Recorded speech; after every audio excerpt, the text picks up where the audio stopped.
Hey everybody, welcome on back, and I hope you're all doing well, keeping up with all of your classwork and kind of staying on top of things. For the past couple of days for Global, you've been looking at the time of the Renaissance, which was really a time of cultural rebirth in Italy that was really sort of started by a influx or an increase in trade with the Middle East. Right? We saw these wealthy merchants in these Italian city-states like Venice who got really, really wealthy from trading, right? And you really kind of looked at the recurring theme of when you have money and when people have wealth, they tend to spend it on luxury goods, right? Like artwork. And we started to see a large market for artwork and creative pieces throughout Italy, which really created for a rebirth, a cultural rebirth, or a renaissance of artwork and creativity. And you also saw sort of the rise of this individual spirit of questioning and this individual idea of humanism, or the power of the individual to create change. And we're going to really see those ideas spread out of Italy, as a result of some technologies like the printing press, and just diffusion over several years. And you'll see kind of the impacts of that on the rest of Europe with events like you're looking at today, like the Protestant Reformation. So I want you to think about, just quickly, this do now question over here on the left. So think about a time when you felt disrespected or taken advantage of.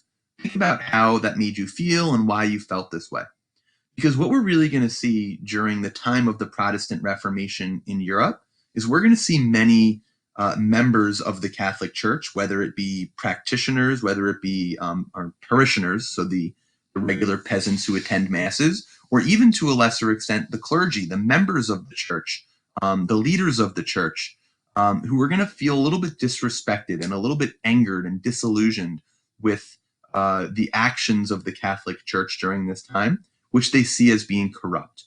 Okay, so if you take a look at this image over here on the right, this is something, or this is an image depicting the sale of indulgences. And indulgences is a term that you're going to become very familiar with over the next couple of days.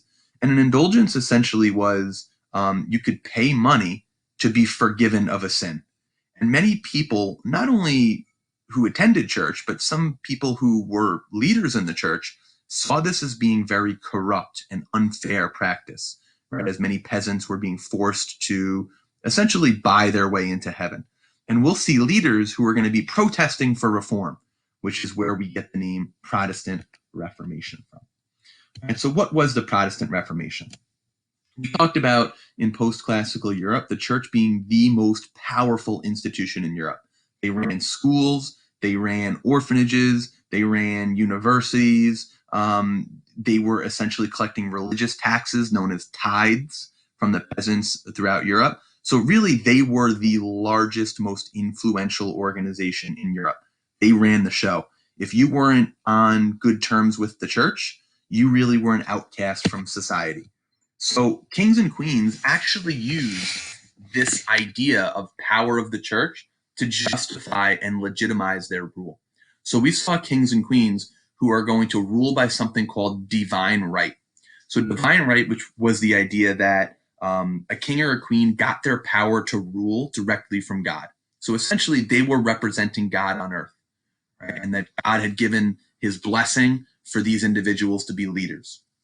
So really, it was seen as kings and queens having almost a religious role. And it was considered heresy, or it was considered like a high sin, or almost treason, to question the church's authority or the church's teachings at this time. So if you went against the authority of a king or a queen, you were sort of indirectly challenging the church's authority, since kings and queens had gotten their power to rule from this concept of divine right.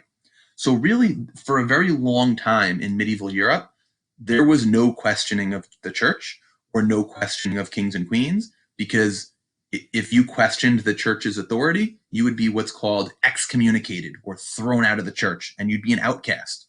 But we do start to see this change.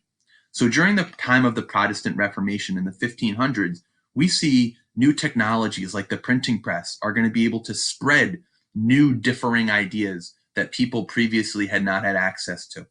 So we're going to see a political, intellectual, and cultural revolution that is going to seek to change or reform the Catholic Church. So all throughout Northern and Central Europe, we're going to see reformers like Martin Luther, who you'll be looking at in depth over the next couple of days, that are going to really push for change within the Catholic Church. Get rid of the idea of selling indulgences or forgiveness of sins, and instead take a more purified approach. And you'll be taking a look at that in the coming days, during your web quests. So two individuals that you're going to be looking at are Martin Luther and John Calvin, among several others. But these two individuals are really going to be leaders in this movement that is going to protest for reform or protest for change within the Catholic Church. They saw the practices of the Catholic Church as being corrupt. The church had gotten too powerful. The church had gotten too influential. And essentially, they had used that power for not necessarily the most proper of pursuits. And you'll be examining how individuals like Luther and Calvin are going to go about trying to change that and trying to essentially change the operations of the Catholic Church, reform and purify it. And you're going to see that that challenging of authority is going to have really, really big impacts throughout Europe. So the spirit of questioning that we saw sort of born from the Protestant Reformation, from the Renaissance, is going to continue into this time of the Protestant Reformation. So take a look at that for today. I do have a couple of videos for you. I think that will do a really good job of kind of giving you a little bit more detail about sort of the context of what's going on in Europe at this time and why the Protestant Reformation was considered so radical and so influential. Okay, so your work for today, 6.3, is going to be taking you through the the Protestant Reformation, what it was all about, and some important people and concepts that are associated with it, and this time of continued challenging of authority.